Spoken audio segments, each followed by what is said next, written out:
उत्तर प्रदेश में एक व्यावहारिक और सकारात्मक परिवर्तन लाने के लिए हमने गठबंधन बनाया है। नारा भी वही है, मुद्दे भी वही हैं। गन्ना जीतेगा, जिन्ना हारेगा। इसका मतलब साफ है। जो लोग हमें बांटने की कोशिश कर रहे हैं, जिन लोगों ने किसानों का सम्मान नहीं किया, नौजवानों को रोजगार नहीं दिला पाए, अब उनका वक्त खत्म है।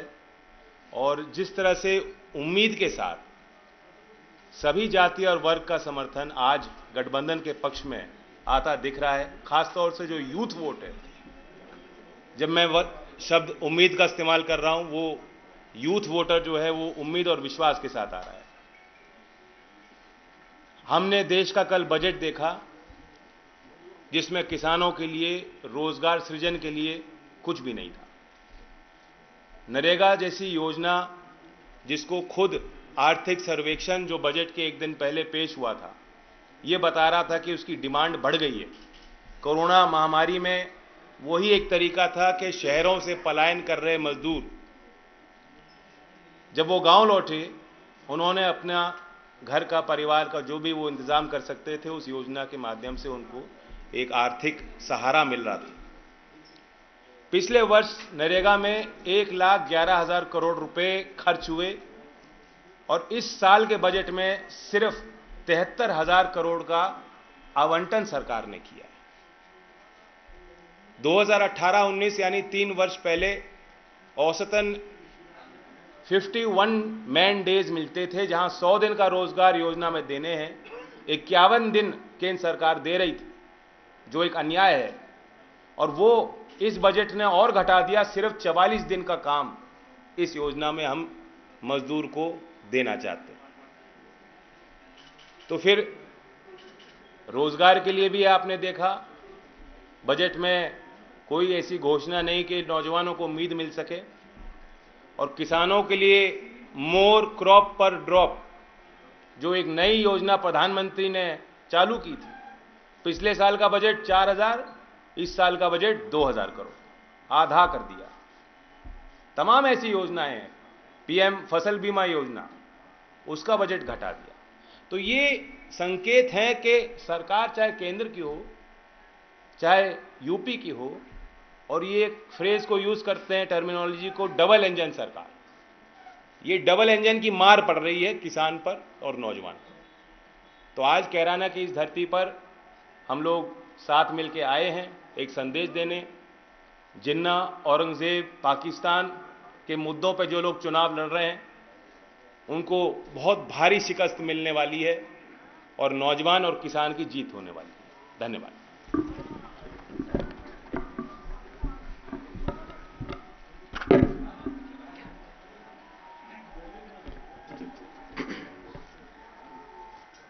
हमारे साथ प्रेस में जयंत चौधरी जी और दोनों दलों के जिलाध्यक्ष, आरएलडी के जिलाध्यक्ष मुकेश सैनी जी, समाजवादी पार्टी के जिलाध्यक्ष अशोक, और हमारे साथ तीनों प्रत्याशी जो गठबंधन के वो मौजूद हैं। मैं सबसे पहले यहाँ के तमाम स्वतंत्रता सेनानी जिनके संघर्षों से और जिनको आज भी हम लोग याद करते हैं, मैं उनको प्रणाम करता हूँ।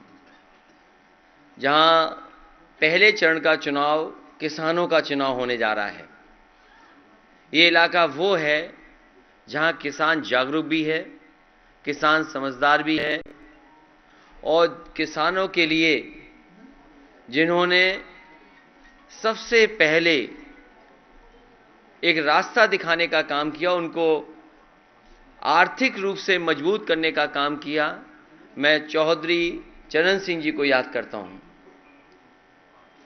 उनका लगातार अपने जीवन में जो प्रयास रहा, उनका लगातार जो संघर्ष रहा, उससे आज किसान जागरूक है। जहां चुनाव होने जा रहा है, ये भाईचारा बनाम भारतीय जनता पार्टी चुनाव है। ये चुनाव भाईचारा बनाम भारतीय जनता पार्टी चुनाव इसलिए मैं कहता हूं कि आज उत्तर प्रदेश के किसान, नौजवान, व्यापारी, हर वर्ग के लोग नेगेटिव पॉलिटिक्स को हटाना चाहते हैं। जो नकारात्मक सोच से राजनीति करना चाहते हैं, उन्हें हटाना चाहते हैं। और आपने पूरे उत्तर प्रदेश में देख लिया है, इतना आक्रोश और तिरस्कार किसी भी नेता का नहीं हुआ होगा जितना भारतीय जनता पार्टी के विधायक और उनके लोगों का हो रहा है। जहां जहां से आप जानकारी करेंगे वहां खबरें आ रही हैं कि भारतीय जनता पार्टी के नेता जिन गांवों में जा रहे हैं वहां जनता आक्रोश में है और कई जगह इनके विधायक, इनके नेताओं को तिरस्कार का सामना करना पड़ रहा है।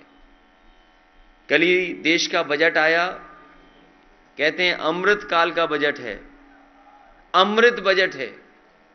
तो पिछले जितने भी बजट थे वो क्या जहर थे?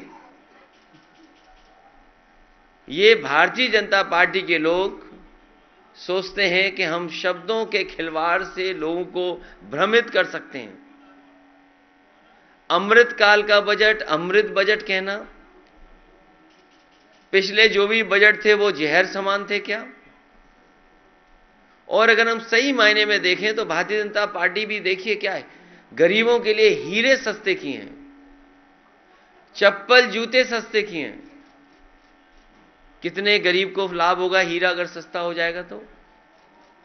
जूते चप्पल सस्ते किए। और सच तो यह है कि रोजगार को लेकर के और अपनी परेशानी को लेकर के लोगों के जूते घिस गए हैं। एक भी परेशानी का ये निराकरण नहीं कर पाए हैं। इसलिए जहां Bharatiya Janata party negative politics कर रही, नकारात्मक राजनीति कर रही है, गठबंधन भाईचारा को लेकर के आगे बढ़ेगा। मुझे खुशी है कि शामली में भाईचारा का स्तंभ बनेगा। तीनों के तीनों प्रत्याशी गठबंधन के ऐतिहासिक जीत करके जाएंगे। हम भरोसा दिलाना चाहते हैं जनता को, जो समाजवादी पार्टी और गठबंधन ने वादे किए उन वादों को पूरा करेंगे। सबसे बड़ा यहाँ के कर्मचारियों की मांग हमेशा रही कि ओल्ड पेंशन बहाल हो। मैं अपने कर्मचारी संगठनों को और कर्मचारियों को भरोसा दिलाता हूँ कि पुरानी पेंशन बहाल होगी। वहीं घरेलू बिजली के लिए 300 यूनिट और सिंचाई पहले की तरह किसानों को मुफ्त होगी। ये सरकार ऐसी है जो खाद नहीं दे पाई, अभी भी चीनी मिलों का भुगतान नहीं कर पाई। और जहां पर बिजली उत्पादन बढ़ाना चाहिए था, भारतीय जनता पार्टी ने केवल बिजली महंगी की है। जिसके पास भी बिजली का बिल आता होगा उसे जरूर बिल देख करके करंट लगता होगा। हम दोनों लोग, गठबंधन के लोग, एक उम्मीद के साथ जनता के बीच में आए हैं। उम्मीद और डर का चुनाव भी है। भारतीय जनता पार्टी के लोग डरा करके चुनाव लड़ना चाहते हैं।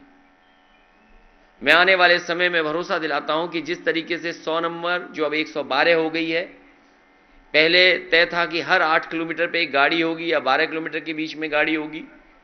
अगर कानून व्यवस्था को और ठोस कानून व्यवस्था मजबूत करने के लिए अगर गाड़ियों को बढ़ाना भी पड़ेगा और फोर्स को बढ़ाना पड़ेगा तो समाजवादी सरकार में फोर्स बढ़ेगी।